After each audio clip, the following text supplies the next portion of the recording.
Kaleshwaram project అవినీతి ఆరోపణలపై దర్యాప్తునకు సిద్ధంగా ఉన్నామని సీబీఐ స్పష్టం చేసింది. హైకోర్టు లేదా రాష్ట్ర ప్రభుత్వం ఆదేశిస్తే దర్యాప్తు ప్రారంభిస్తామని సీబీఐ అధికారులు హైకోర్టుకు తెలిపారు. దర్యాప్తునకు అవసరమైన వనరులు, సౌకర్యాలు ప్రభుత్వమే కల్పించాలని కోర్టు దృష్టికి తీసుకెళ్లారు. కాళేశ్వరం ప్రాజెక్టులో అవినీతిపై సీబీఐ విచారణ చేయాలని న్యాయవాది రామ్మోహన్ రెడ్డి హైకోర్టులో వేసిన పిటిషన్కి సీబీఐ కౌంటర్ దాఖలు చేసింది.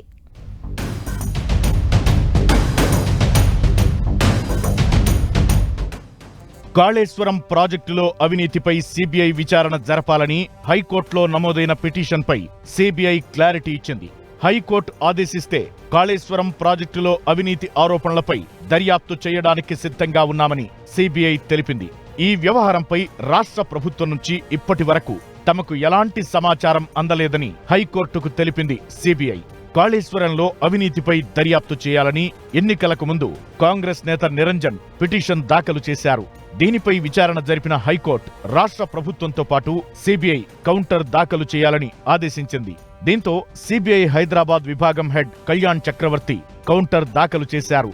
కాళేశ్వరంపై విచారణకు తాము సిద్ధంగా ఉన్నామని కోర్టుకు తెలిపారు. విచారణ కోసం తమకు అదనపు ఎస్పీ, 3 డీఎస్పీలు, 6 ఇన్స్పెక్టర్లు, 4 ఎస్ఐలతో పాటు సిబ్బంది కావాలని హైకోర్టుకు తెలిపారు.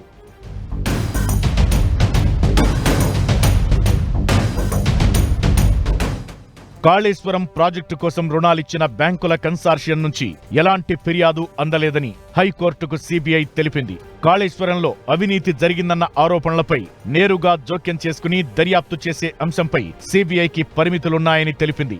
వాటిని దృష్టిలో పెట్టుకుని ఫిర్యాదులపై స్పందించలేదని సీబీఐ అధికారులు కోర్టుకు వివరించారు. పిటిషనర్ ఫిర్యాదును పరిశీలిస్తున్నామని, ఈ వ్యవహారంలో కేంద్ర ప్రభుత్వ ఉద్యోగులు, రాష్ట్ర ప్రభుత్వ పాత్ర ఏంటని తేలాల్సి ఉందన్నారు. కేవలం రాష్ట్ర ఉద్యోగులే ఉంటే నేరుగా జోక్యం చేసుకోవడానికి తమకు అవకాశం ఉండదని కోర్టుకు తెలిపారు.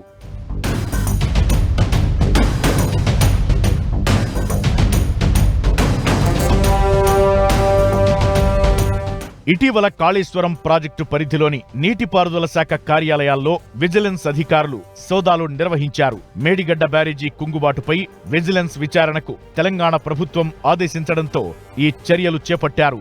జలసౌధలోని తెలంగాణ నీటిపారుదల శాఖ కార్యాలయంలోనూ విజిలెన్స్ అధికారులు తనిఖీలు చేశారు. విజిలెన్స్ విచారణ కొనసాగుతుండగానే ఇప్పుడు ఈ ప్రాజెక్టు అవినీతి ఆరోపణలపై విచారణ జరిపేందుకు సిద్ధంగా ఉన్నామని సీబీఐ తెలిపింది.